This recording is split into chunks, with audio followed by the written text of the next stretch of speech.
Hey guys, I am Komal Agarwal and you are watching NEET igniter. तो आज हम बात करने वाले हैं breathing and exchange of gases का सेकंड पार्ट के बारे में। हमने कहाँ तक पढ़ लिया था? हमने बेसिक्स कॉन्सेप्ट क्लियर कर लिए थे कि कैसे कैसे पाथवे होना चाहिए, कैसे कैसे जो एयर है वो अंदर जाती है ना। ये सब हमने पहले ही वीडियो में देख लिया है। अगर तुम्हें नहीं देखा है तो प्लीज़ डिस्क्रिप्शन में लिंक पड़ा हुआ है, उसमें जाकर देख कर आए, तभी इस वाले लेक्चर को लें, नहीं तो ना लें बिल्कुल भी। ठीक है। तो अभी हम बात करेंगे इसमें लंग्स के बारे में। जो हमारा मेन पार्ट था वो लंग्स रह गया था। ठीक है। तो जो लंग्स होते हैं, अ पेयर ऑफ लंग्स पाया जाता है हमारी बॉडी में। तुम्हें भी पता है, हमें भी पता है, अ पेयर ऑफ लंग्स है ना, एक पेयर पाया जाता है। अच्छा, वो जिस रीजन में पाया जाता है उस रीजन को क्या बोलते हैं? उस रीजन को बोलते हैं thoracic cavity. What it is? Thoracic cavity. या फिर इसका दूसरा नाम होता है, this is chest cavity. It is chest cavity. हाँ। तो पता है अभी लंग्स जो होता है ना, जो हमारा लंग है, लंग्स के बारे में हमें क्या क्या पता करना है। देखिए जो ये वाला जो है, जो इधर साइड जो दिख रहा है, अब देखो जो लेफ्ट हैंड पे है उसको राइट लंग्स बोला जाएगा, क्योंकि जब कॉपी पे बनाते हैं तो व्यू अपोजिट हो जाता है जस्ट। तो ये तो हमारा राइट लंग है, और ये वाला जो है ये हमारा लेफ्ट लंग है। ये वाला जो है लेफ्ट लंग्स। अब तुम्हें पता चलेगा कि जो राइट लंग्स होता है वो शॉर्टर होता है। अब राइट लंग शॉर्टर क्यों होता है? क्योंकि जो हमारा लिवर होता है, तुम्हें पता है राइट साइड पे लिवर होता है, लिवर का ये पूरा पोर्शन ये आ रहा होता है, तो ये थोड़ा लॉन्गर पार्ट होता है। तो इसकी वजह से हमारा जो राइट लंग होता है वो शॉर्टर देन लेफ्ट लंग होता है। तुम्हें ये बात ध्यान में रखनी है, कभी भी पूछने के लिए आ जाती है। अच्छा, तुम देखोगे जो राइट लंग होता है उसके जो है उसके पास वो थ्री लोब्ड होता है। कितना? Three lobed. इसके अंदर दो फिशर पाए जाते हैं, एक ऐसे एक ऐसे, तो तीन, दो फिशर पाए जाते हैं। और ये थ्री लोब्ड होता है, एक दो तीन, तीन चैम्बर्ड हो गया। और ये जो होता है लेफ्ट लंग वो टू लोब्ड होता है। तो थोड़ा ध्यान रखना, ज़्यादा इम्पोर्टेंट बातें नहीं है ये सब, पर फिर भी ध्यान रखना है ना। तो ये थ्री लोब्ड होता है, ये टू लोब्ड होता है। राइट लंग शॉर्टर होता है लिवर की वजह से। और अभी हम नेक्स्ट पेज पर चलते हैं, हम बातें करेंगे। तो देखो जो लंग्स होता है ना वो एकदम एयर टाइट कैविटी में रहता है, एयर टाइट चैम्बर के अंदर। उसको बोला जाता है, ये एनसीईआरटी की लाइन है, कि जो लंग्स है वो एयर टाइट चैम्बर में रहता है। अब वो एयर टाइट चैम्बर कैसे हो गया, कैसे नहीं हुआ, वो देखो तुम बात कर लेते हैं। तो लंग्स जिससे कनेक्टेड है, इधर जो है आगे जो पाई जाती है लंग्स के आगे वाली सरफेस पे, टॉप वाली सरफेस पे। तो यहाँ पर जो पाई जाती है, मतलब वेंट्रल साइड पे, तुम्हें बताया था ना वेंट्रल क्या होता है। वेंट्रल आगे वाला और डॉर्सल पीछे वाला, मैंने बताया था ना। ये एक जस्ट एनिमल है, कोई एनिमल है ये हमारा। तो इसकी ये वाली जो सरफेस है दिस इज डॉर्सल, और जो आगे वाली सरफेस है वो वेंट्रल है। अगर वो खड़ा हो गया, सपोज अब ये खड़ा होने लग गया, तो ये वाली सरफेस जो बैक वाली सरफेस है दैट इज डॉर्सल, है ना। और ये वाली जो आगे वाली सरफेस है दैट इज वेंट्रल। इतना क्लियर है ना? हाँ। तो देखो ये जो आगे जो पाया जाता है, ये पाई जाती है एक फ्लैट बोन। जो फ्लैट बोन है उसका नाम होता है स्टर्नम। तो तुमसे कोई पूछेगा कि जो लंग है वो वेंट्रली किससे कवर्ड है ना, तो वो वेंट्रली जो है वो स्टर्नम से है ना। अगर तुमसे कोई डॉर्सली पूछता है तो कि डॉर्सली किससे है, देखो यहाँ पर मैं लिख देती हूँ। वेंट्रली अगर तुमसे पूछेगा, वेंट्रल के लिए होता है स्टर्नम। और जो डॉर्सल होता है, डॉर्सल के लिए होता है, डोर्सल तुम्हारे बैक पे क्या पाया जा रहा है, नेक्स्ट पिछली वीडियो में भी बताया था क्या पाया जा रहा है। वर्टिब्रल कॉलम्स होती हैं, है ना, पूरी वो जो थोरेसिक वगैरह जो रीजन, जो नाम आया ना थोरेसिक चैम्बर, वो थोरेसिक वर्टिब्री की वजह से आया।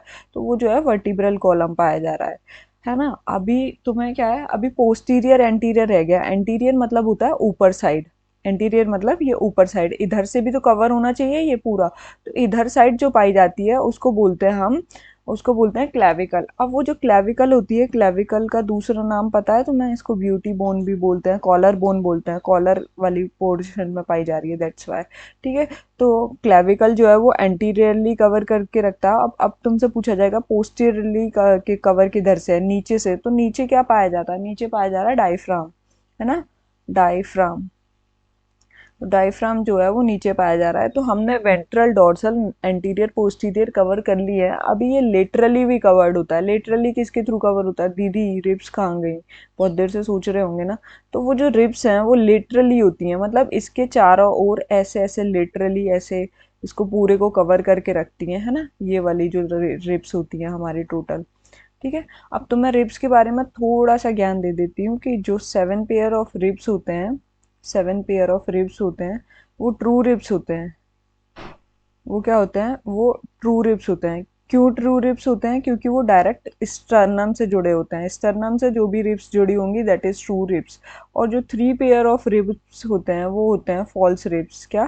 फॉल्स रिब्स, क्योंकि वो 7th रिब्स से जुड़े होते हैं, है ना। जो 7th रिब्स से जुड़ी रहेगी उसको बोलेंगे फॉल्स रिब्स। नेक्स्ट चैप्टर में है, बट हाँ फिर भी तुम्हें थोड़ा बहुत पता होना चाहिए। और 2 पेयर ऑफ रिब्स जो होती हैं वो बोली जाती हैं फ्लोटिंग रिब्स। वो जो है वर्टिब्रल कॉलम से पीछे साइड जाके कनेक्टेड होती हैं। एक बार डायग्राम में देखिए ना गूगल पे जाके, तो उनको बोलते हैं फ्लोटिंग रिब्स। वो एक्चुअली में किडनी को प्रोटेक्ट कर रही होती है ना। तो वो 2 पेयर्स होते हैं, बस इतना ध्यान रखना। तो हमारे पास टोटल जो है मतलब 12 पेयर ऑफ रिब्स पाई जाती हैं। टोटल 24 रिब्स पाई जाती हैं, है ना। ये सारा ये कवर करके रख रही हैं। तो बोला जाता है कि जो थोरेसिक कैविटी है वो एक एयर टाइट कैविटी की तरह काम करती है। जो हमारा लंग्स है वो एयर टाइट चैम्बर में पड़ा हुआ है, उसको ये बोल दिया जाता है। ये एनसीईआरटी में दे रखा है, प्लीज चेक कर लेना। लेफ्ट हैंड पेज पर दे रखा है, ठीक है। नेक्स्ट पेज पर चलते हैं हम। हाँ, तो हमने इतनी बात कवर कर ली लंग्स के बारे में कि लंग्स जो है वो एयर टाइट कैविटी में पाया जाता है, डोर्सल वेंट्रल। अब देखो ये जो लंग्स होता है, ये जो लंग है हमारे, ये किसी मेम्ब्रेन से कवर होते हैं। तो वो जो मेम्ब्रेन होती है उसको बोला जाता है ल्यूरल मेम्ब्रेन, है ना। पी साइलेंट होती है, ध्यान रखना। क्या? ल्यूरल मेम्ब्रेन, ठीक है। अब ये जो ल्यूरल मेम्ब्रेन होती है ये भी 2 पार्ट्स में डिवाइड होती है। एक तो पेराइटल ल्यूरा, पेराइटल, पेराइटल मतलब बाहर साइड वाला जो होगा, तो पेराइटल ल्यूरा, और विसरल ल्यूरा। विसरल उसको जो लंग साइड होगी, है ना, विसरल ल्यूरा। तो अब इसके देखो मैं यहाँ पर दिखा देती हूँ कि एक लेयर तो ये वाली है, मैंने इसके ऊपर डायरेक्ट बना दी है, और एक लेयर ये वाली है। तो इसको मान लो पेराइटल और इसको मान लो विसरल ल्यूरा, ठीक है। तो पेराइटल और विसरल ल्यूरा के बीच में जो फ्लूइड पड़ा होता है उसको बोलते हैं ल्यूरल फ्लूइड। क्या बोलते हैं? ल्यूरल फ्लूइड। देखो प्लूरल मत बोलना, इसे बहुत गंदा हो जाएगा। मतलब तुम्हें अपनी प्रोनाउंसिएशन खुद सुधारनी पड़ेगी, ऐसा नहीं कि तुम किसी से भी पढ़ रहे हो। ल्यूरल फ्लूइड। तो ये जो ल्यूरल फ्लूइड होता है ये क्या करता है, देखो जैसे ये वाली मेम्ब्रेन जब इससे मतलब अगर घिसेगी तो फिर फ्रिक्शन क्रिएट होगा। तो वो फ्रिक्शन को रिड्यूस करने के लिए ल्यूरल फ्लूइड होता है ना। तो ल्यूरल फ्लूइड क्या करता है? प्रिवेंट फ्रिक्शन, बस वही काम है उसका। और कोई काम नहीं है कि कोलैप्सिंग नहीं होने देगा दोनों चीज़ों को, और वही। तो अभी ये जो है हमारा, हमने कवर कर लिया है कि जो लंग्स के ऊपर मेम्ब्रेन पाई जाती है उनको बोला जाता है ल्यूरल मेम्ब्रेन। और ये विदाउट फ्रिक्शन जो है, देखो ब्रीथिंग को अफेक्ट करेगा। अगर ल्यूरल फ्लूइड नहीं होगा तो, अगर फ्रिक्शन होगा तो वो ब्रीथिंग को अल्टीमेटली अफेक्ट करने वाला है। दैट्स वाई उसके पास ल्यूरल फ्लूइड होता है, तो वो मेंटेन करके रखता है। अब देखो लंग्स के बारे में थोड़ा और बात कर लेते हैं कि लंग्स का देखो थोड़ा बहुत साइज वाइज, मतलब तुम्हें पता होना चाहिए कि साइज कितना होता है कितना नहीं होता। देखो ये वाला मैंने क्या बताया था, जो लेफ्ट हैंड पे होगा उसको क्या बोल रहे हो तुम? Right lungs. और जो राइट हैंड पे होगा उसे क्या बोलते हो? Left lung. तो जो तुम्हारा लेफ्ट लंग होता है वो अप्रोक्सीमेटली मतलब 550 ग्राम के अप्रोक्स होता है, और जो लेफ्ट होता है ये 650 ग्राम के अप्रोक्स होता है। ऐसे ध्यान रखना कि right lung is heavier than the left lung. तो लेफ्ट लंग से हैवियर होता है कौन सा वाला? राइट वाला। ठीक है, इतना क्लियर है। अभी हम बता देते हैं कि क्या क्या लंग्स में चलने वाला है।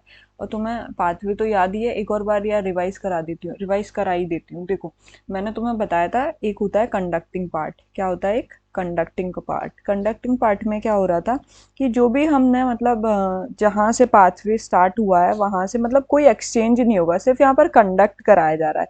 तो सबसे पहले हमारे पास क्या थे? एक्सटर्नल नोस्ट्रल थे। एक्सटर्नल नोस्ट्रल्स थे।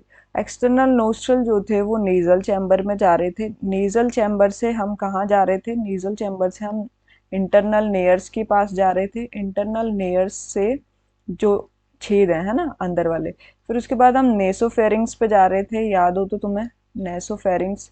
नेसोफेरिंग्स से तुम जो है वो ट्रैकिया पे जा रहे थे, ट्रैकिया विंड पाइप, है ना। ट्रैकिया के बाद प्राइमरी ब्रोंकाई कौन से पार्ट से डिवाइड हो जाता है? थोरेसिक 5th पार्ट से, है ना। Secondary bronchi and it is tertiary bronchi. फिर उसके बाद क्या होता था? टर्शरी ब्रोंकाई के बाद ब्रोंक्यूल्स आ जाते थे। अब ब्रोंक्यूल्स तक, अप टू ब्रोंक्यूल्स जो होता है वो कंडक्टिंग पार्ट होता है। जो सेकंड पार्ट होता है उसे बोलते हैं रेस्पिरेटरी पार्ट, रेस्पिरेटरी पार्ट, और इट इज एक्सचेंज पार्ट, है ना, दूसरा नाम होता है इसका एक्सचेंज पार्ट। तो ये वाला जो पार्ट होता है ये मेनली जो है इसमें आ जाती है ब्रोंक्यूल्स के बाद एल्वियोलाई। ठीक है, क्या आ जाती है, एल्वियोलाई। इतना क्लियर है, दिमाग में रखना प्लीज, तुम्हारे लिए ही फायदा है। देखो जो कंडक्टिंग पार्ट होगा वो क्या क्या काम करेगा, देखो जितनी भी एयर आ रही है उसको मतलब क्लियर करेगा, ट्रैप करता रहेगा डस्ट पार्टिकल्स को, है ना, ह्यूमिडिटी प्रोवाइड करता रहेगा, है ना, क्योंकि भाई ड्राई एयर मतलब अच्छी नहीं होती, मतलब उसको ह्यूमिडिटी प्रोवाइड करेगा। तीसरी चीज बॉडी टेम्परेचर मेंटेन करेगा, मैंने तुम्हें कल भी बता दिया था, है ना। तो ये जो होता है ना, मतलब ये टर्मिनल ब्रोंक्यूल्स तक, देखो ब्रोंक्यूल्स भी दो होते हैं, एक होता है इनिशियल ब्रोंक्यूल्स और एक चलता है हमारा टर्मिनल ब्रोंक्यूल्स। तो टर्मिनल ब्रोंक्यूल्स तक मतलब यहाँ तक जो है कंडक्टिंग पार्ट ही माना जाता है। ठीक है, इतना क्लियर होना चाहिए तुम्हें कि टर्मिनल ब्रोंक्यूल्स तक क्या होता है। देखो अब हम देख लेते हैं कि रेस्पिरेशन में कौन कौन से स्टेप्स इन्वॉल्व होते हैं। ठीक है, ये हम देख लेते हैं एक बार कि रेस्पिरेशन में कौन कौन से स्टेप इन्वॉल्व होने वाले हैं। ब्लू ही ले लेते हैं तो बहुत अच्छा लगेगा। हाँ, तो ये एनसीईआरटी में दे रखा है, अभी तुम्हें नहीं दिखे तो मैं कुछ नहीं कर सकती। हाँ, बट मेरी एनसीईआरटी के थ्रू इट्स 270 पेज नंबर, है ना, पेज नंबर 273 पे देख लेना एक बार कि respiration involve the following step, ऐसे करके दे रखा है ना, कि कौन कौन से स्टेप्स इन्वॉल्व होंगे। तो हम बात कर लेते हैं step involve in respiration, respiration के टाइम पर क्या क्या स्टेप होने वाले हैं।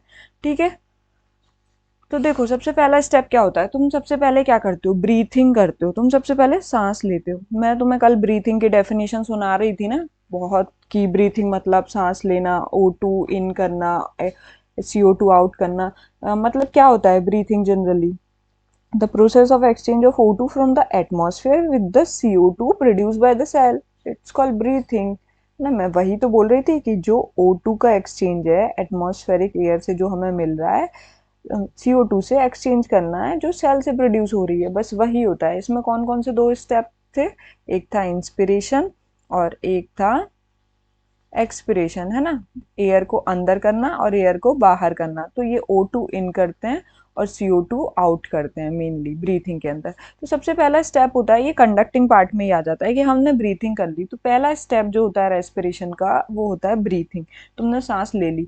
अब दूसरा स्टेप क्या होगा कि diffusion of gases, diffusion of gases between alveoli and blood. अब देखो ये जो लास्ट टाइम पे जो गैसेस थी वो कहाँ पर पहुंच जाएंगी, एल्वियोलाई के पास। अब जो एल्वियोलाई है हमारी, ये जो एल्वियोलाई है यहाँ पर पहुंच गई सारी की सारी गैसेस, है ना, जो भी है। अब यहाँ पर इसके नीचे से ब्लड वेसल्स जा रही होती हैं, बहुत सारे ब्लड वेसल्स कनेक्शंस होते हैं, तो ये ब्लड कैपिलरीज जा रही हैं, कैपिलरीज के थ्रू एक्सचेंज होता है ना, आर्टरीज के थ्रू एक्सचेंज होता है ना, वेन्स के थ्रू एक्सचेंज होता है। कैपिलरीज के पास एक तो कैपिलरीज थिन वॉल्ड होती हैं, सिंगल सेल की बनी होती हैं, ऊपर से उनके अंदर छेद होते हैं जिनका नाम फेनेस्ट्रा होता है, उनके थ्रू एक्सचेंज होता है। तुम प्लीज ध्यान रखना ये ब्लड कैपिलरी है, ये ब्लड आर्टरी नहीं है, ये ब्लड वेन्स नहीं है, दिस इज कैपिलरी, है ना, ध्यान रखना तुम। तो ये वाला जो कैपिलरी है इसके थ्रू डिफ्यूजन चल रहा होगा, जैसे यहाँ पर CO2 की कंसंट्रेशन हाई है तो CO2 इधर चला जाएगा, और इधर O2 की कंसंट्रेशन हाई है तो ये O2 इधर आ जाएगा। ठीक है, तो अब दूसरा स्टेप क्या है, diffusion of gases between the alveoli and the blood, ये जो ब्लड लेकर जा रही हैं जितनी भी ब्लड कैपिलरीज उनके अंदर एक्सचेंज होने वाला है। ठीक है, अच्छा इसको बोल देते हैं एक्सटर्नल रेस्पिरेशन, क्या बोल देते हैं इसे, एक्सटर्नल रेस्पिरेशन। प्लीज ध्यान रखना दो टाइप्स के रेस्पिरेशन है, एक एक्सटर्नल एक इंटरनल, अभी बात करेंगे। जो टिश्यू के अंदर एक्सचेंज हो रहा होगा उसे बोलेंगे इंटरनल, और यहाँ पर जो अभी हम बात कर रहे हैं तो वो है external respiration, diffusion of gases between the alveoli and the blood. ठीक है, फिर तीसरी चीज क्या होती है, तीसरी चीज होती है ट्रांसपोर्ट ऑफ गैसेस। अब वो O2 तो ले आया है, अब उसको ट्रांसपोर्ट करना है गैसेस को, तो वो कौन करता है ट्रांसपोर्ट के लिए, हमारे पास ब्लड है ना। जो लोअर ऑर्गेनिज थे उनके पास तो कुछ भी नहीं था, पानी वानी था। ठीक है, तो जितना भी है वो ट्रांसपोर्ट किसके थ्रू हो रहा है, ब्लड के थ्रू। ब्लड जो है वो डिफरेंट डिफरेंट ऑर्गन्स तक जाएगा और वहां जाकर दे रहा होगा। तो तीसरा स्टेप आ जाता है ट्रांसपोर्ट ऑफ गैसेस। चौथा स्टेप आता है diffusion of gases, diffusion of gases between blood and tissue, है ना, ब्लड एंड टिश्यू। देखो ये जो है जहाँ पर जिस भी ऑर्गन में गया, अब उस ऑर्गन में क्या है, टिश्यू है, यहाँ पर ये टिश्यू बैठा हुआ है, यहाँ पर ये ब्लड कैपिलरीज आई हुई है। तो ये क्या कहेगा, भाई मैं तेरे लिए O2 लाया हूँ, ले ले ले ले, है ना। तो वो कहेगा ठीक है भाई, तू O2 दे जा इधर, और वो कहेगा ले मेरी तरफ से CO2 ले जा, इसको बाहर फेंकता हुआ जाएगा, है ना। तो जस्ट लाइक सेम होता है। तो ये ब्लड और टिश्यू के बीच में जो होता है इसको बोलते हैं इंटरनल रेस्पिरेशन। क्या? Internal respiration. वो जो ऊपर वाला था that is external respiration, please ध्यान रखना। अब जो फिफ्थ पॉइंट होता है that is utilization of O2। Utilization of O2, जो तुम्हें O2 प्रोवाइड करा के गया है वो टिश्यू लेवल पे, है ना। तो वो क्या है, तुम्हारे पास टिश्यू के पास ग्लूकोज आया हुआ बैठा था डाइजेशन वाले चैप्टर से, अब तुमने O2 दिया उसको, तो अब तो हमारा काम, जिंदगी चंगा चंगा हो गई, है ना, वही वाला हाल है। तो CO2 plus H2O plus ATP मिल जाएंगी हमें, 38 या 36 जितनी भी ATP मिलनी है वो मिल जाएंगी। तो हमें मेनली एनर्जी बनानी थी, उसके लिए हमें O2 का रिक्वायरमेंट था। और तुम रेस्पिरेशन की डेफिनेशन में भी क्या पढ़ते थे, it is the oxidation of glucose. Glucose का ऑक्सीडेशन कराना ही एक्चुअल में रेस्पिरेशन कहलाता है। तो हमने 5 स्टेप पढ़े, पहला ब्रीथिंग, दूसरा diffusion of gases between the alveoli and the blood, alveoli और ब्लड के बीच में एक्सचेंज कराएंगे, फिर ट्रांसपोर्ट कराएंगे उस गैसेस को, फिर क्या कराएंगे, diffusion of gases between the blood and the tissue, blood और टिश्यू के बीच में चेंज करा रहे हैं, मतलब टिश्यू ना कह के ऑर्गन भी बोल सकते हो, पर टिश्यू बोलना ज़्यादा बेटर है क्योंकि एक एक टिश्यू को दे रहा है वो, है ना। देन यूटिलाइजेशन ऑफ O2, जो तुमने O2 मिली उसका यूटिलाइजेशन कैसे कैसे करना है, तो हम ग्लूकोज का O2 से, देखो तुमने बचपन में रिएक्शन पढ़ी होगी, वैसे मैं तुम्हें लिख के दिखा देती हूँ, नहीं तो तुम पता चले कि दीदी गंदा पढ़ाती हैं, बोल बोल सकते हो ना, तो मैं तो कुछ भी बोलना होता है। C6H12O6, है ना, ये क्या है, ग्लूकोज। ये तो फॉर्मूला तो याद होगा, ये भी नहीं याद। ठीक है, अब इसमें हम 6O2 डालते हैं, ये ऑक्सीजन डाला है तुमने, है ना, ये भी बता ही दे रही हूँ मैं, सनलाइट की प्रेजेंस में, है ना। सनलाइट नहीं होती, वो फोटोसिंथेसिस है, मैं भी पागल बनाने के लिए तुम्हें तात्पर्य, तात्पर्य नहीं, क्या पता नहीं कौन सी हिंदी होती है वो। सुनो, CO2 प्लस H2O बन जाएगा, तो यहाँ पर 6CO2 plus 6H2O plus energy produce होगी, तो वो जो एनर्जी है उसका मेन गेम था, है ना। तो बस यही थी रिएक्शन। अभी हम बढ़ जाते हैं आगे, है ना। आगे हमें हमें बेसिक स्टेप्स पता चल गए, अब हम पढ़ेंगे mechanism of breathing. Mechanism of breathing, कि सांस लेने का क्या मैकेनिज्म होता है, एक्चुअली में सांस कैसे ले पा रहे हो तुम, कौन कौन सी चीज़ें इन्वॉल्व हो रही हैं ब्रीथिंग के टाइम पर, क्या क्या चल रहा है। ठीक है, तो इसको देखने से पहले मैं तुम्हें एक चीज़ बता देना चाहती हूँ कि दो प्रोसेस हैं ब्रीथिंग में। क्या क्या प्रोसेस हैं, दो प्रोसेस हैं। तो एक होती है इंस्पिरेशन और एक होती है एक्सपिरेशन। देखो तुम्हें कुछ बता देती हूँ कि जो इंस्पिरेशन होती है वो अप्रोक्स 3 सेकेंड्स तक होती है नॉर्मल की रेट में, और ये जो है अप्रोक्स 2 सेकेंड्स तक होती है। अब यहाँ पर देखोगे इंस्पिरेशन जो है वो एक्टिव प्रोसेस है। एक्टिव प्रोसेस मतलब क्या होता है, जिसमें एटीपी लगे, तो इंस्पायर करने में हमारी एटीपी जा रही होगी। बट एक्सपायर जो होती है वो पैसिव प्रोसेस होती है, मतलब does not need an ATP. ठीक है, कभी छोटे मोटे क्वेश्चंस आए तो तुम बता सकते हो, है ना। अब जब वह हम नेक्स्ट पेज पर चलते हैं, तो इंस्पिरेशन और एक्सपिरेशन जब भी कराना है, मतलब ब्रीथिंग जब भी करानी है, तो दो मसल इन्वॉल्व होने वाली हैं। ठीक है, दो चीज़ इन्वॉल्व होने वाली हैं। पहली चीज़ जो है वो मेनली डायफ्राम का रोल है। किसका? डायफ्राम। डायफ्राम को तुम जानते हो, लंग्स के नीचे जस्ट ऐसे शी शेप जो पाया जा रहा है, ये जो है ट्यूब लाइक स्ट्रक्चर, है ना। तो ये क्या है, ये डायफ्राम है ना। दूसरा जो होता है, दूसरा जो है वो बोली जाती है इंटरकोस्टल मसल। क्या? Intercostal muscle. तुम्हें एक बात पता होनी चाहिए, कोस्टल मतलब जो होता है लैटिन लैंग्वेज में होता है रिब्स। रिब्स को क्या बोलते हैं? कोस्टल। कोस्टल कार्टिलेज सुना होगा, जो मतलब रिब से जुड़ा हुआ कार्टिलेज है। और इंटर मतलब between two, between two ribs, जैसे ये रिब्स हैं, रिब्स के बीच में जो मसल्स पाई जा रही होंगी इनको बोला जाएगा इंटरकोस्टल मसल। क्या? Intercostal muscles. तो ये जितनी पाई जा रही हैं तो उनको इंटरकोस्टल मसल्स बोला जा रहा है। अब ये जो इंटरकोस्टल मसल्स हैं, इनके मूवमेंट की वजह से, इनके कॉन्ट्रैक्शन रिलैक्शन की वजह से तुम्हारा इंस्पिरेशन और एक्सपिरेशन होने वाला है। ठीक है, दो ही, तुम जिंदगी भर दो मसल याद रखना, एक डायफ्राम एक इंटरकोस्टल, एक डायफ्राम एक इंटरकोस्टल मसल। ठीक है, अब देखो इंटरकोस्टल मसल भी एक इंटरनल इंटरकोस्टल होती है, एक एक्सटर्नल होती है। एक एक्सटर्नल जो बाहर की साइड पाई जा रही होगी, और एक इंटरनल जो अंदर की साइड पाई जा रही होगी। अभी हम मेनली एक्सटर्नल के ऊपर बात करेंगे, तो प्लीज़ एक्सटर्नल पर ही फोकस करना कि इंस्पिरेशन कैसे करा जा रहा है, एक्सपिरेशन कैसे करा जा रहा है। देखो एक गेम होता है, मैं तुम्हें बताती हूँ गेम क्या है इसमें, कि जब भी हमें इंस्पिरेशन कराना है, क्या कराना है, इंस्पिरेशन कराना है, तो इंस्पिरेशन कराते टाइम मतलब यहाँ पर क्या है, एक कंसंट्रेशन ग्रेडियंट फॉर्म करना पड़ेगा तुम्हें, कंसंट्रेशन ग्रेडियंट फॉर्म करना पड़ेगा, या फिर प्रेशर ग्रेडियंट बोल लो। तो प्रेशर का ग्रेडियंट फॉर्म करना पड़ेगा कि हमेशा, क्योंकि जो गैस आने वाली है वो हाई कंसंट्रेशन से लो कंसंट्रेशन की तरफ जाने वाली है ना, क्योंकि सिंपल डिफ्यूजन ही चल रहा है ना ले दे के, तो हाई कंसंट्रेशन से लो कंसंट्रेशन की तरफ आने वाली है। अब क्या होता है, हमें ये बात पता होना चाहिए, एक वर्ड है दैट इज आईपीपी, है ना, IPP, that is intra pulmonary pressure, intra pulmonary pressure. Pulmonary stands for, बताया था, पल्मोनरी स्टैंड्स फॉर लंग्स, और इंट्रा मतलब with in, with in lungs जो प्रेशर है, आईपीपी है ना, इसको बोलते हैं आईपीपी। इंट्रा पल्मोनरी प्रेशर जो है वो अगर कम होगा, अगर वो कम होगा, डिक्रीज हो जाएगा, तो बाहर का जो है एटमॉस्फेरिक प्रेशर अगर हाई होगा, तो क्या होगा, एटमॉस्फेरिक प्रेशर हाई है और आईपीपी लो है, तो हमेशा फ्लो किधर से किधर जाता है, high concentration to low concentration, तो high pressure to low pressure जाने वाली है, तो एयर जो है ऐसी तो जाएगी अंदर। अगर हमें लंग्स के अंदर एयर लानी है तो हमें क्या करवाना पड़ेगा कि एटमॉस्फेरिक प्रेशर हमें हाई मेंटेन करना है, और आईपीपी जो है हमारे जो लंग्स के अंदर जो प्रेशर पाया जा रहा है that is intra pulmonary pressure, वो हमें लो मेंटेन करना है। तुम्हें क्लियर समझ में आ रहा है ना? देखो देखो पहली बार पढ़ रहे हो तो थोड़ा बहुत वो हो सकता है, पर इससे सिंपल मुझे नहीं लगता कोई पढ़ाने वाला है, ठीक है।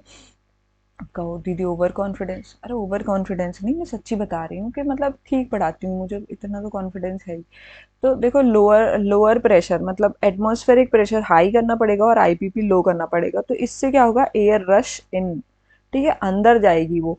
तो तुम्हें ये वाली कंडीशन लाने के लिए क्या क्या करना होता है वो तुम्हें पता होना चाहिए। अच्छा तुमसे अब डायरेक्ट क्वेश्चन आ जाएगा, इंस्पिरेशन हैपन व्हेन, इंस्पिरेशन कब होता है, तो तुम बोलोगे when IPP is less than, IPP is less than what, atmospheric pressure, है ना, जो एटमॉस्फेरिक प्रेशर है उससे अगर आईपीपी लेस देन होगा, इंट्रापल्मोनरी प्रेशर, तो एयर इन हो जाएगी। अगर हमसे एक्सपिरेशन की बात कर रहा है वो, कि एक्सपिरेशन कब होगा, देखो जस्ट अपोजिट केस होगा, जब हमारा इंट्रापल्मोनरी प्रेशर हाई हो जाएगा और एटमॉस्फेरिक प्रेशर क्या हो जाएगा, लो हो जाएगा, तो अब की बार कहाँ से जा रही होगी, अब की बार लंग्स से एटमॉस्फेयर में एयर जा रही होगी, और हमें यही काम करना है।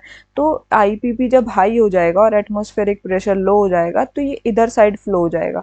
तो इसमें याद रखना होता है कि expiration is when IPP is greater than atmospheric pressure, ठीक है, इतना क्लियर है। एटमॉस्फेरिक प्रेशर से जब ग्रेटर देन होगा तब एक्सपिरेशन हो रहा होगा, इंस्पिरेशन हो रहा होगा जब IPP less than atmospheric pressure होगा। तुम देखो इसे 2x पे देख के एक बार में ख़त्म कर सकते हो, मैं बहुत शॉर्ट एंड प्रिसाइज कंटेंट पढ़ाती हूँ, ऐसे नहीं कुछ भी पढ़ा रही हूँ, ठीक है। अभी तो मैं इंस्पिरेशन एक्सपिरेशन समझ में आ गया ना, कि कब होगा कब नहीं होगा। अब देखो दो मसल हैं जो हेल्प करने वाली हैं। अच्छा उससे पहले तुमने केमिस्ट्री पढ़ी हुई है, कब पढ़ी है, एक बॉयल्स लॉ होता है स्टेट ऑफ मैटर चैप्टर में, पढ़ा है? नहीं पढ़ा तो क्या किया जा सकता है, देखो वो बोलता है at constant temperature volume is inversely proportional to pressure, है ना, या फिर pressure is inversely proportional to volume, जो भी कुछ बोलना चाहते हो, ठीक है। तो ये बोलता है कि जब भी, इनवर्सली का क्या मतलब होता है, अगर प्रेशर बढ़ेगा तो वॉल्यूम घटेगा, क्या, प्रेशर बढ़ेगा तो वॉल्यूम घटेगा, ऐसी वाइस वर्सा, वाइस वर्सा मतलब कि अगर वॉल्यूम हमने बढ़ाया तो प्रेशर क्या होगा, घटेगा।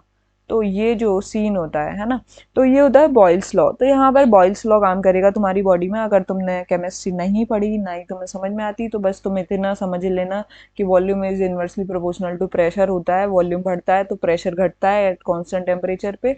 तो तुम्हें ये बॉयल्स लॉ हमारी बॉडी में लगेगा, तो ध्यान रहना चाहिए, ठीक है। अब हम शुरू कर लेते हैं जो हमारा मेन टॉपिक है। मेन टॉपिक क्या है कि इंस्पिरेशन हो कैसे रही है एक्चुअली में, तुमसे पूछने के लिए भी आ सकता है, अगर तुम बोर्ड वाले हो तो तुमसे पूछने, 11th बोर्ड है ना, ये मत सुनना दी 12th में कब आता है, फिर तुम्हारे बहुत फालतू के होते हैं ना। इंस्पिरेशन जो होता है, तो इंस्पिरेशन में क्या कर रहे होते हैं, देखो दो चीज़ों का रोल था, मैंने पहला क्या बताया था, रोल ऑफ डायफ्राम, डायफ्राम का रोल। ठीक है। अब जब डायफ्राम की तुमने नॉर्मल पोजीशन देखी है क्या, इंस्पिरेशन के टाइम पे, देखो डायफ्राम जो है नॉर्मल पोजीशन में ऐसे पाया जाता है, कैसे, ऐसे पाया जाता है, ये इसकी नॉर्मल पोजीशन है, कैसी, नॉर्मल। तो हमारी ये पूरी कैविटी है ऐसे करके, पल्मोनरी कैविटी या फिर उसको थोरेसिक कैविटी या फिर चेस्ट कैविटी, जो भी कुछ बोलने वाले हो, तो ये नॉर्मल पोजीशन में ऐसे पाया जा रहा है। अभी हमने क्या करा, डायफ्राम को क्या करा दिया जाता है, कॉन्ट्रैक्ट करा दिया जाता है, क्या करा दिया जाता है, कॉन्ट्रैक्शन करा दिया जाता है डायफ्राम मसल का। अब जब इसका कॉन्ट्रैक्शन होता है तो ये वाला जितना भी पोर्शन है ये नीचे आ जाता है। अब जब ये नीचे आ जाएगा तो ये हो जाएगा फ्लैट, समवॉट फ्लैट। अब जब ये फ्लैट हो गया तो इसका एरिया जो है वो बढ़ गया। ठीक है, क्या हो गया, एरिया बढ़ गया, तो दैट मीन्स वॉल्यूम इंक्रीज हो गया इसका। क्या हो गया इसका, देखो मैंने तुम्हें क्या, सबसे पहले क्या करना है, मसल कॉन्ट्रैक्ट, है ना, डायफ्राम की जो मसल है उसको कॉन्ट्रैक्शन कराना है। अब जब उसका कॉन्ट्रैक्शन होगा तो उसकी वजह से क्या होगा, increase in volume of thoracic cavity, volume of पूरी की पूरी थोरेसिक कैविटी का वॉल्यूम इंक्रीज हो जाएगा, थोरेसिक कैविटी। अब जब थोरेसिक कैविटी का वॉल्यूम इंक्रीज होगा तो सिमिलरली क्या हो रहा होगा, increase in volume of pulmonary cavity. देखो पल्मोनरी कैविटी और थोरेसिक कैविटी क्या है, कोई ज़्यादा बड़ा डिफरेंस नहीं है, बट हाँ पल्मोनरी कैविटी मतलब लंग्स की जो कैविटी है ना, और थोरेसिक कैविटी जिसके अंदर लंग्स एक्चुअली में सिचुएटेड है ना, तो वो वाली चीज़। तो सबसे पहले हमारा मतलब थोरेसिक कैविटी का वॉल्यूम बढ़ा, तो जिसकी वजह से क्या हुआ, increase in volume of pulmonary cavity, pulmonary cavity का भी वॉल्यूम जो है वो बढ़ जाएगा। अब जब ये वॉल्यूम बढ़ गया पल्मोनरी कैविटी का, तो इसकी वजह से क्या होगा, इसकी वजह से ये क्या कॉज करेगा, ये decrease in pressure of pulmonary. अब देखो मैंने तुम्हें बताया था ना, V is inversely proportional to P, तो वॉल्यूम बढ़ने से क्या होगा, प्रेशर जो है वो डिक्रीज हो जाता है। तो डिक्रीज कहाँ पर हो जाएगा, decrease in pressure with in lungs, है ना, with in pulmonary cavity, pulmonary cavity के अंदर जो है वो पूरा का पूरा प्रेशर जो है वो डिक्रीज हो गया होगा। तो उसको बोलेंगे कि पल्मोनरी कैविटी के अंदर क्या हो गया, प्रेशर का डिक्रीजमेंट हो गया। और जैसे ही प्रेशर डिक्रीज हुआ, हमें क्या करना था, आईपीपी कम ही तो करना था, आईपीपी इंट्रा पल्मोनरी प्रेशर वही तो डिक्रीज करना था, तभी तो इंस्पिरेशन हो जाती थी। तो एयर एंटर हो जाएगी, अब एयर एंटर हो गई। ठीक है, तुम्हें समझ में आया, तुमने सबसे पहले क्या कराया, तुम्हारी बॉडी ने जैसे ही उसके ऑक्सीजन की रिक्वायरमेंट थी तो उसने मसल का कॉन्ट्रैक्शन कराया, पहली मसल दैट इज डायफ्राम, है ना, डायफ्राम का कॉन्ट्रैक्शन कराया। डायफ्राम के कॉन्ट्रैक्शन से क्या हुआ, ये फ्लैट हो जाती है, फ्लैट हो जाती है, ये शी शेप थी, ये डोम शेप बोली जाती है, डोम शेप होता है ये।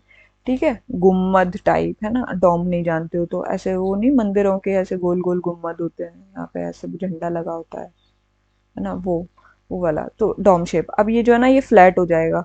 ठीक है, तो बस इतना ही ध्यान रखना है कि डॉम शेप होता है, इसकी वजह से। अच्छा, दूसरा जो क्वेश्चन आ जाता है तुमसे कभी कभी पूछने के लिए, तो ये पूछने के लिए आ जाता है, ये जो डायफ्राम है ये कौन से रीजन में, मतलब कौन से जैसे वेंट्रल डोर्सल एंटीरियर पोस्टीरियर, तो ऐसे किस रीजन में इसका वॉल्यूम इंक्रीज हो रहा है, तो ये एंटीरियर पोस्टीरियर एक्सिस पे काम कर रहा है, ऊपर और नीचे, है ना, ऊपर वाला एंटीरियर नीचे वाला पोस्टीरियर, तो एंटीरियर पोस्टीरियर एक्सिस का वॉल्यूम इंक्रीज हो रहा है।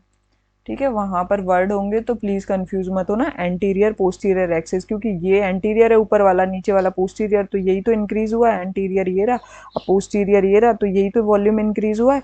दैट्स वाई हम बोले आएंगे उसको कि हाँ हमारा वॉल्यूम इंक्रीज हो गया, जिसकी वजह से प्रेशर डिक्रीज हो गया, और प्रेशर ये हमें डिक्रीज कराना था, जिसकी वजह से एयर रश इन इंस्पिरेशन खत्म, है ना, अभी खत्म नहीं है, दूसरी भी रोल बताना है ना हमें।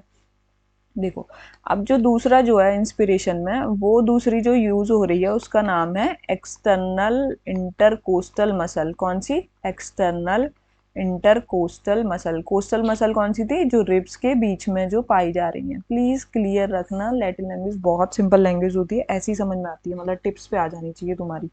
ठीक है, एक्सटर्नल इंटरकोस्टल मसल। अब देखो इसमें क्या होता है, इसमें जब भी हम इस मसल का कॉन्ट्रैक्शन कराते हैं, इसकी मसल का कॉन्ट्रैक्शन होता है, तो उसकी वजह से क्या होती है, तुम्हें पता होना चाहिए कि जो मतलब ये क्या करती है कि लिफ्ट अप करा देती है। रिब्स का जो है वो रिब्स जो है वो लिफ्ट अप हो जाएंगी, है ना, ऊपर साइड उठ जाएंगी। एक बार तुम सांस लेके देखो तो तुम्हें फील होगा कि तुम्हारा ये जो चेस्ट कैविटी है ये पूरी आगे साइड चले जाती है ना, तो ये लिफ्ट अप हो जाएगी जो हमारी रिब्स है। स्टर्नम भी अप हो जाएगा, जो मैंने बताई थी तुम्हें फ्लैट बोन्स जो पाई जा रही है। अरे टाई जहां पर पहनते हो ना वहां पर होती है ये स्टर्नम, टाई शेप की होती है ऑलमोस्ट। तो ये जो है ना स्टर्नम भी अप हो जाएगा, है ना, जिसकी वजह से ये तुम्हारा ये जो पूरा ये आउटवर्ड हो जाता है ना। तो उसकी वजह से क्या हो रहा है, उसकी वजह से एक्चुअली में वॉल्यूम इंक्रीज हो रहा है, volume of thoracic cavity increase. Red चुभ तो नहीं रहा, रुको ग्रीन कर लेती हूँ, ज़्यादा चुभ रहा हो तो आंखों में। ठीक है, वॉल्यूम ऑफ थोरेसिक कैविटी क्या हो जाएगा, इंक्रीज हो जाएगा। अब उसकी वजह से क्या होगा, फिर से volume of pulmonary cavity increase हो जाएगा। क्या, पल्मोनरी कैविटी का भी वॉल्यूम इंक्रीज हो जाएगा। अब जैसे ही पल्मोनरी कैविटी का वॉल्यूम इंक्रीज होगा तो क्या होगा, प्रेशर जो है पल्मोनरी कैविटी का डिक्रीज हो जाएगा। Pressure decrease in pulmonary cavity. अब पल्मोनरी कैविटी का जैसे ही प्रेशर डिक्रीज होगा तो एयर इन एटमॉस्फेरिक एयर जो है वो अंदर आ जाएगी, क्योंकि इंस्पिरेशन के लिए क्या चाहिए था, IPP is less than atmospheric pressure. Please इस लाइन को ऐसे टिप्स पे याद कर लेना, बहुत क्वेश्चंस आते हैं, है ना।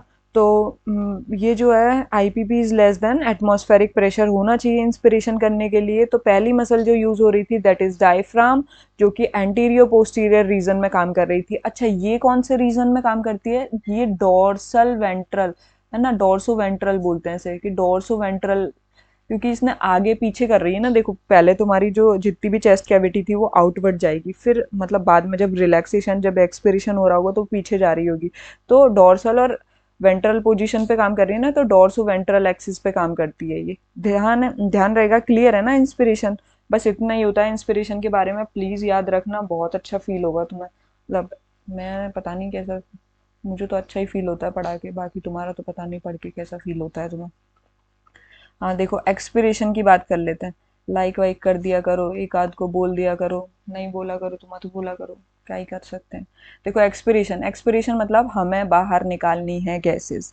तो बाहर निकालने के लिए क्या करना है, IPP more than atmospheric pressure, है ना, एटमॉस्फेरिक प्रेशर से ज़्यादा करना है। ठीक है, आईपीपी जो है इंट्रा पल्मोनरी प्रेशर, इंट्रा मतलब with in lungs, pulmonary stands for lungs, है ना, समझ गए ना आप। तो अब इसमें भी पहली मसल जो यूज हो रही होगी दैट इज डायफ्राम। ठीक है, डायफ्राम यूज हो रही है। तो डायफ्राम जो होती है, अब उसमें क्या होता है, डायफ्राम में सबसे पहले इसमें अब रिलैक्सेशन होगा इसका, डायफ्राम का अभी कॉन्ट्रैक्ट स्टेट पे पड़ी हुई है ना, क्योंकि ऐसे कैविटी बढ़ा दी थी, तो इसमें रिलैक्सेशन हो रहा होगा। तो रिलैक्सेशन से क्या होगा, अब देखो जो हमारी थोरेसिक कैविटी थी वो ऐसे हो गई थी, फ्लैट हो गई थी, फिर दोबारा से ये ऐसे ऊपर जाएगा, ये पूरा जितना पार्ट है ये दोबारा से ऐसे जाएगा और डोम शेप बना लेगा। तो इसकी कैविटी की वो क्या हो जाएगी, वो डिक्रीज हो जाएगी। तो वॉल्यूम क्या हो गया, वॉल्यूम ऑफ थोरेसिक कैविटी क्या हो गया, डिक्रीज हो गया इस बार। थोरेसिक कैविटी डिक्रीज, ये डिक्रीज का साइन बना दिया है मैंने, decrease in volume of thoracic cavity. अब उससे क्या हो रहा है, decrease in volume of pulmonary cavity. ठीक है, पल्मोनरी कैविटी का भी वॉल्यूम जो है वो डिक्रीज हो जाएगा इसकी वजह से। अब फिर उसकी वजह से क्या हो रहा है, उसकी वजह से प्रेशर जो है वो इंक्रीज हो जाएगा, क्योंकि volume is inversely proportional to pressure. अगर प्रेशर इंक्रीज होगा, क्योंकि वॉल्यूम डिक्रीज हो रहा है तो, है ना, तो प्रेशर जो है वो इंक्रीज हो जाएगा with in pulmonary cavity. Pulmonary cavity के अंदर जैसे ही प्रेशर इंक्रीज होगा, हमें यही तो कराना था, आईपीपी मोर कराना था, इंट्रा पल्मोनरी प्रेशर ज्यादा कराना था। तो इसकी वजह से क्या होगा, air out from the lungs, है ना, जो भी एयर लंग्स के अंदर थी वो बाहर चले जाएगी, मेनली CO2 जा रही होगी। अभी वो CO2 O2 अभी बाद में, पहले एयर इन तो सीख लो तुम।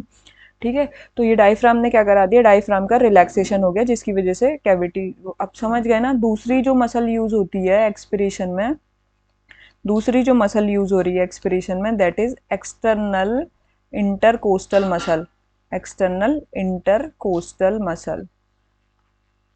ठीक है, इतना इतना क्लियर है ना, एक्सटर्नल इंटरकोस्टल इंटरनल।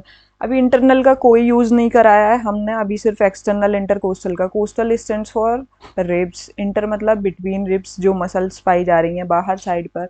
अब देखो एक्सटर्नल इंटरकोस्टल मसल के साथ भी क्या हो रहा है, वही सीन हो रहा है, वही मतलब कि यहाँ पर जो है अभी इसका हम क्या कराने वाले हैं, रिलैक्सेशन कराने वाले हैं। इसको जब रिलैक्सेशन का हम वो देंगे सिग्नल कि इसको क्या करना है, रिलैक्स करना है एक्सटर्नल इंटरकोस्टल मसल को, तो उसकी वजह से क्या होगा, जितना भी वो रिब्स हैं वो मतलब जैसे अभी लिफ्ट अप हुई थी ना, अब वो लिफ्ट अप की जगह लिफ्ट डाउन बोलो, क्या बोल सकते हो तुम पता नहीं, है ना, तो वो मतलब बैकवर्ड आ जाएंगे, वो सारा चीज़ है ना वो बैकवर्ड आ जाएगा, जितना भी आउटवर्ड गया था ना वो बैकवर्ड आ जाएगा सारा का सारा।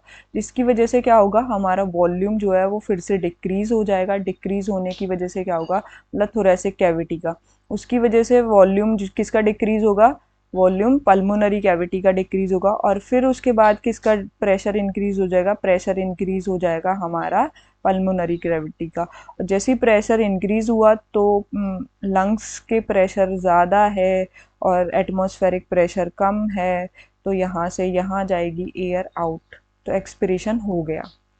ठीक है, इतना क्लियर है। एक्सपिरेशन में क्या हो रहा था, एक्सटर्नल इंटरकोस्टल मसल रिलैक्स हो रही है, डायफ्राम रिलैक्स हो रहा है, और इंस्पिरेशन के अंदर क्या हो रहा है, दोनों चीज़ वो जो है कॉन्ट्रैक्ट हो रही हैं। ठीक है, इतना बात क्लियर है। अभी देखो इसके बाद क्या होता है, इसके बाद ही मैं तुम्हें प्रोसेस बताती हूँ, तो मैं इतनी चीज़ें क्लियर हो जानी चाहिए मैंने जो बताई है। एक होता है फोर्सफुल एक्सपिरेशन। क्या होता है, फोर्सफुल एक्सपिरेशन।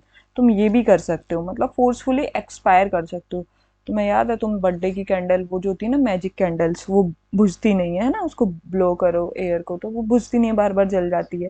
तो तुम क्या करते हो, ज़्यादा तेजी से फूक मारते हो, तो उससे क्या हो रहा है, वो तुम्हें फोर्सफुल एक्सपिरेशन करा है ना, तो तुम्हारे पास इंक्रीज कर सकते हो स्ट्रेंथ को, एक्सपिरेशन को। किसकी वजह से, दूसरी जो एक और मसल होती है, तो उसमें जो रोल यूज हो रहा होता है वो होता है कॉन्ट्रैक्शन ऑफ इंटरनल इंटरकोस्टल। यहाँ पर जो यूज होती है वो होती है इंटरनल इंटरकोस्टल मसल। अभी तक जो भी थी वो एक्सटर्नल थी। जो नॉर्मल इंस्पिरेशन एक्सपिरेशन कराएंगे उसमें diaphragm and external intercostal use हो रहेगी, बट फोर्सफुल एक्सपिरेशन के टाइम पे जो यूज होती है उसका नाम होता है इंटरनल इंटरकोस्टल मसल, और जो दूसरी होती है उसको बोलते हैं एब्डोमिनल मसल। तो तुम फूक मार के देखो तुम्हारे पेट पे प्रेशर पड़ता है कि नहीं, तो वो जो है एब्डोमिनल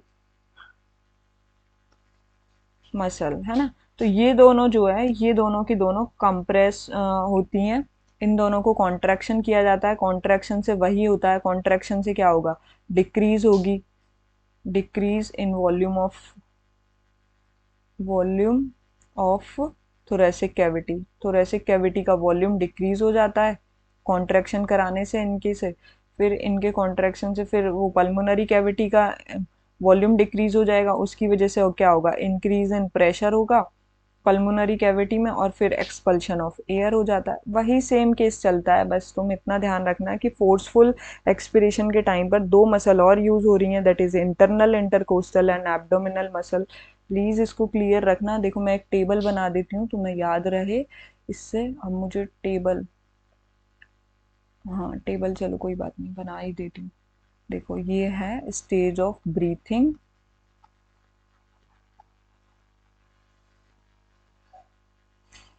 हाँ, तो यहाँ पर हमने अगर पहले हमने किया नॉर्मल इंस्पिरेशन, नॉर्मल इंस्पिरेशन कराया, उसमें मसल इन्वॉल्व्स कौन कौन सी थी, ठीक है, तो मसल पहली वाली कौन सी थी, डायफ्राम।